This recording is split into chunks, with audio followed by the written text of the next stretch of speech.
नमस्कार। रिक्वेस्ट में एक बार फिर आपका स्वागत। आज हम राजेंद्र राणा जी से रूबरू हैं और राजेंद्र राणा जी ने हिमाचल प्रदेश विधानसभा के पिछले चुनावों में न केवल प्रदेश की राजनीति की दशा बदल दी थी, अपितु इन्होंने उसकी दिशा भी बदल दी थी। एक धुरंधर नेता जिन्हें उम्मीद की जाती थी कि वो कभी हारेंगे नहीं, पूर्व मुख्यमंत्री प्रेम कुमार धूमल को इन्होंने 1919 वोट के अंतर से हराकर एक इतिहास लिखा था, जिसकी गूंज न केवल हिमाचल प्रदेश बल्कि पूरे देश में फैली थी और भाजपा के कुनबे में तो जैसे भूचाल सा आ गया था। राणा जी, आपका बहुत स्वागत है।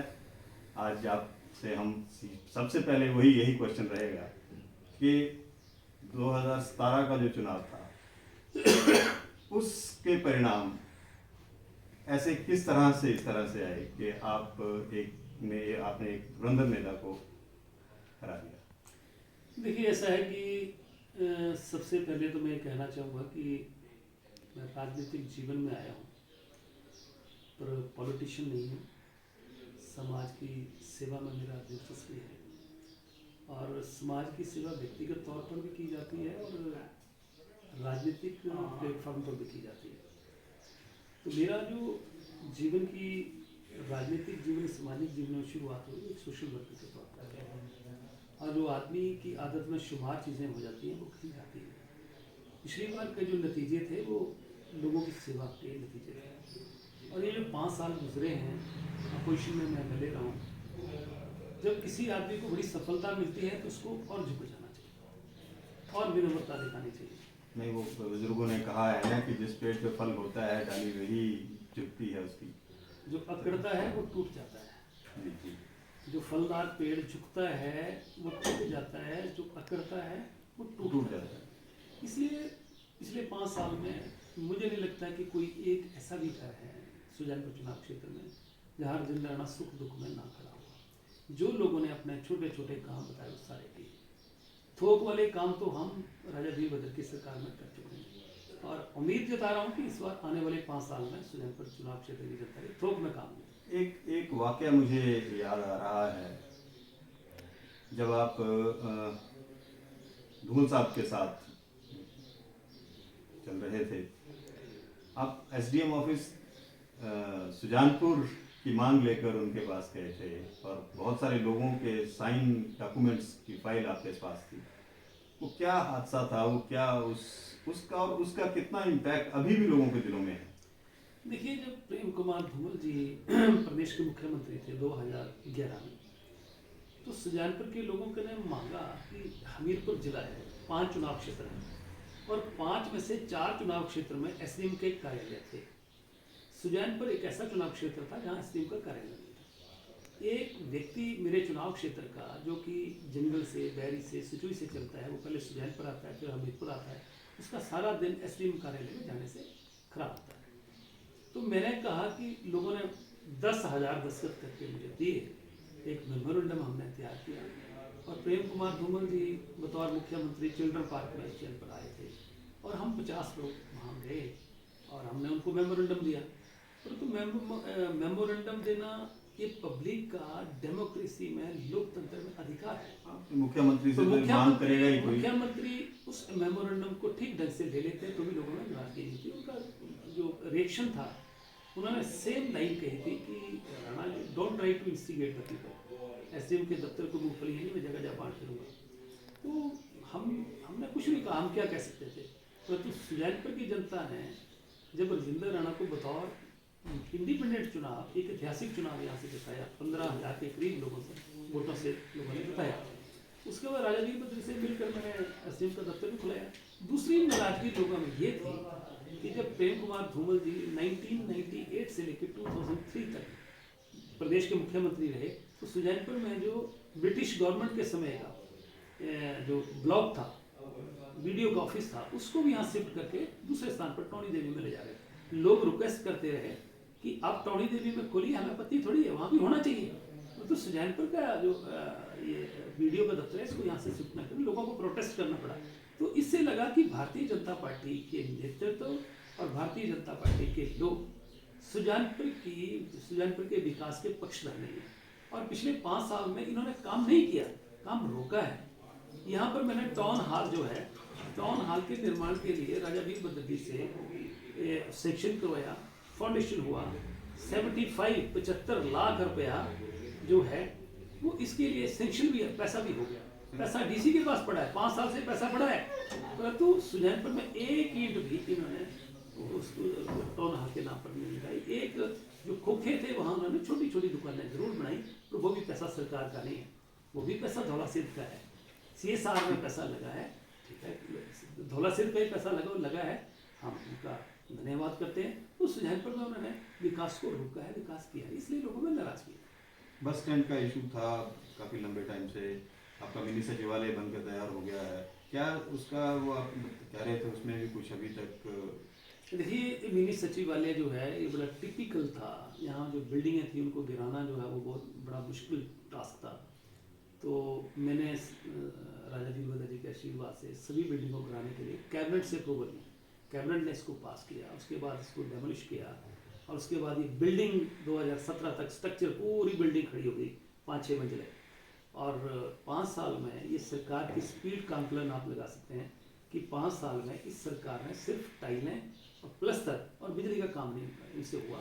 और अभी पीछे 9 तारीख को लगभग आप अंदाज़ा लगाइए कि 1.5 महीना पहले इसका ही जो उद्घाटन करके चले गए, तो अभी भी वहाँ पर कोई मुकम्मल नहीं हुआ है, अधूरा है, और आधे अधूरे भवनों का ये उद्घाटन इस करके जा करके गए हैं कि लगता है इनको कि सत्ता में वापसी नहीं है। इनको भी मालूम है, इनके पास भी खुफिया तंत्र जो है, इनका जो डिपार्टमेंट है, उन्होंने इनको दे दिया कि 10 से 12 सीटें बड़ी मुश्किल से जीतने वाले हैं, क्योंकि हिमाचल प्रदेश का कर्मचारी इनके खिलाफ है, महंगाई से महिलाएं और आमजन इससे खिलाफ है, और नौजवानों के साथ जो उन्होंने अग्निवीर योजना को लेकर और पुलिस की भर्ती को लेकर जो धोखा किया है, उससे लोग परेशान हैं।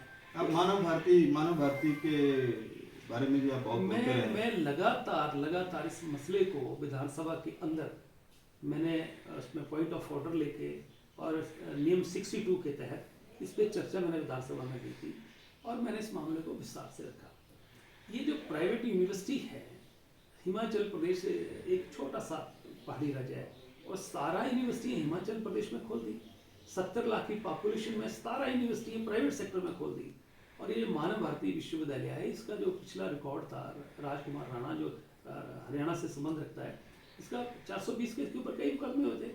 मैंने बोला कि जब ये पूरे नियम पूरे नहीं करता था, जमीन इनके पास पूरी नहीं थी, उसके बाद इसको इजाज़त दी गई, 2 बार कैबिनेट में मामला रिजेक्ट हुआ, उसमें बड़ा लेन देन हुआ। मैं सब सारे यहाँ बोल रहा हूँ कि बड़ा लेन देन हुआ है। कौन आदमी था यहाँ घुमारवी का जो मिडल मैन था, किसने चीफ मिनिस्टर ऑफिस में उसमें डील कराई, ये सारी की सारी चीज़ें पुलिस के रिकॉर्ड में है, पुलिस के पास है, पर पुलिस सरकार के दबाव में बोली नहीं। और ये 20,000 करोड़ रुपए का घोटाला हुआ है, 5 से 6 लाख डिग्रियाँ फर्जी, जिनकी एवरेज जो उन्होंने सेल आउट किए हैं वो 4 से 6 लाख रुपए में, मतलब 8-9 लाख रुपए में एक डिग्री बेची है। तो हम अनुमान लगा रहे हैं 20,000 करोड़ रुपए का घोटाला है। इस मामले को सरकार ने दबाया है, अपने लोगों को बचाने का उन्होंने काम किया है। देखिए, आप वर्तमान में प्रदेश कांग्रेस पार्टी के वर्किंग प्रेसिडेंट भी हैं, और ये भी एक मुद्दा विपक्ष बार बार उठा रहा है कि कांग्रेस पार्टी जो है वो नेतृत्व विहीन है, और बिना किसी सरदार के लड़ी जा रही है। इस बारे में आपका क्या कहना है? पहले तो मैं भारतीय जनता पार्टी से पूछना चाह रहा हूँ कि जो सरदार जिसकी आप घोषणा कर रहे थे, हमारे जयराम के ठाकुर जी के नेतृत्व में चुनाव हुआ, अब थोड़ा सा उस नेतृत्व का हाथ क्यों पीछे खींच रहे हैं? अब क्यों बोल रहे हैं कि नहीं हम नेतृत्व के बिना हम चुनाव लड़ रहे हैं? ये कांग्रेस पार्टी का शुरू से ही एक रणनीति रही है कि सब मिलकर चुनाव लड़ते हैं, और लोकतांत्रिक तरीके से जब चुनाव लड़के आते हैं, जो विधायक चुन के आते हैं, तो लोकतांत्रिक तरीके से अपना जो लीडर चुनते हैं वो विधायक चुनते हैं। तो ये कुछ थोपा नहीं, हमको भारतीय जनता पार्टी की तरह कोई नेशनल प्रेसिडेंट हो गया, इसको लोगों के ऊपर थोप दिया। अब जेपी नड्डा जी हैं, ये नॉमिनेटेड हैं, इससे पहले अमित शाह थे, नॉमिनेटेड थे, ये एक भी है इनका प्रेसिडेंट बता दो जो कि इलेक्ट हुआ हो। सब थोपे जाते हैं। हमारा भी प्रेसिडेंट चुना गया है, लोगों ने चुना है, वोट डाल के चुना गया है। परिवारवाद के ऊपर बहुत शोर मचाते रही है विपक्ष। तो भारतीय जनता पार्टी में परिवारवाद की कहानी है। क्या प्रेम कुमार धूमल के घर में परिवारवाद नहीं है? क्या राजनाथ सिंह के घर में परिवार नहीं है, परिवारवाद नहीं है? और महेंद्र सिंह के लड़के को टिकट दिए, परिवारवाद नहीं है क्या? ऐसे कई उदाहरण, अनेकों उदाहरण हिंदुस्तान में हैं।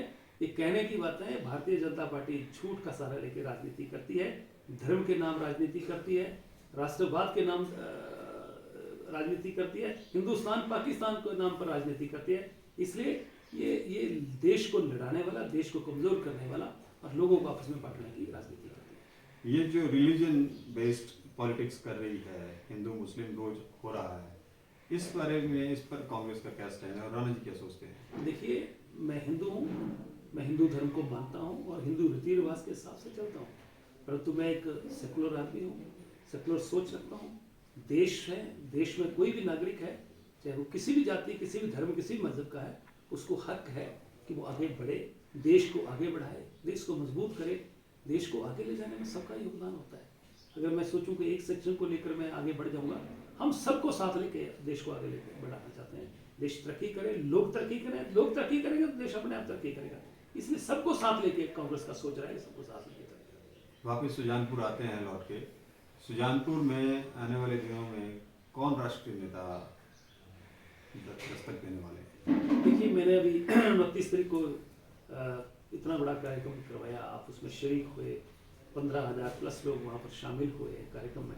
इसमें राष्ट्रीय नेता हमारे राजीव शुक्ला जी, हमारे प्रभारी भी हैं, वो राज्यसभा के सांसद भी वो यहाँ आए, हमारे छत्तीसगढ़ के मुख्यमंत्री यहाँ शिरकत करके और नेता यहाँ पर पहुँचे। तो बार बार कार्यक्रम कराना मुझे लग रहा है ये संभव नहीं है। आज हमारे चुनाव क्षेत्र का हर कार्यकर्ता बूथ लेवल पे काम कर रहा है और मुझे लग रहा है कि मोदी जी आने वाले हैं आपके यहाँ? मोदी जी आए, वो झूठ बोलने के थोक के व्यापारी हैं और यहाँ झूठ बोल के जाएंगे। पहले भी इस ग्राउंड में आए थे 2014 में और थोक में झूठ बोल के गए थे। यही तो घोषणा करी थी उन्होंने कि 15 लाख रुपए आपके खाते में आएगा। अब आते ही लोग पूछेंगे कि मोदी जी आपका स्वागत है, 15 लाख रुपए तो डलवा दो खाते में। तो ऐसा तो नहीं कि अब वो कहेंगे कि आपकी एफडी करवा दी है, कहीं 30 लाख रुपए आपको मिलने वाला है। तो झूठ के सारे यहाँ चलने वाला। और यहाँ ये फौजी बाहुबल क्षेत्र है और फौजी इस बात के लिए परेशान है, कम से कम जवाब दें कि 4 साल के लिए जो अग्निवीर योजना लेके आए और नौजवानों का विषय जो है उसको आपने ब्लॉक कर दिया, उनके साथ धोखा किया।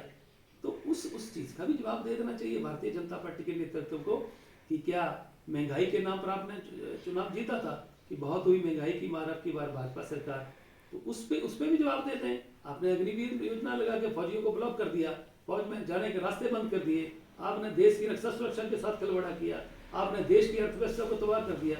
आपने डॉलर की कीमत की बात करते थे कि डॉलर का जो कीमत है वो इतनी तेजी से बढ़ रही है और पैर गिरा है। आप तब तो 70 रुपए में डॉलर था, 68 रुपए में डॉलर था, आपने तो डॉलर की कीमत 84-85 रुपए पहुंचा दी। तो इसलिए ये सारी की सारी चीजें लोगों के जहन में है और लोग इस वक्त जो है प्रदेश का जो कर्मचारी है वो सरकार से ओल्ड पेंशन स्कीम को लेकर परेशान है और साथ में महंगाई की वजह से लोग परेशान है, बेरोजगारी मुद्दा है, विकास हुआ नहीं है। डबल इंजन की सरकार पूरी तरह इंजन जो इनके फ्रीज हो चुके हैं और प्रदेश को इन लोगों ने कर्जे में डुबोया है। धन्यवाद राणा जी, आपसे चर्चा करके बहुत अच्छा लगा। आप अब ये बताएं, सिर्फ एक प्रश्न अंतिम, इस चुनाव में राणा जी आपको अपने आप को कहाँ खड़ा देखते हैं, किस मुकाम पर? इस चुनाव में हर 5 साल बाद जो चुनाव होता है, पिछले चुनाव की तरह इस बार सुजानपुर की जनता का आशीर्वाद जनता के साथ है और इस बार आशीर्वाद नहीं, इस बार आशीर्वाद ही थोक में है और हिमाचल प्रदेश में कांग्रेस की सरकार बनने जा रही है। हम लोग लगभग 50 के करीब सीटें जीतने वाले हैं और एक मजबूत सरकार हिमाचल प्रदेश में यहाँ की जनता को देने वाली है। 50+ सीट्स कांग्रेस हिमाचल प्रदेश में जीतेगी, राजेंद्र राणा जी ने इन्हीं शब्दों के साथ कंक्लूड किया है। राणा जी से फिर मुलाकात करेंगे चुनावी रण में किसी भी दौरान। Rana ji, thank you very much, आपका बहुत शुक्रिया, थैंक यू वेरी मच।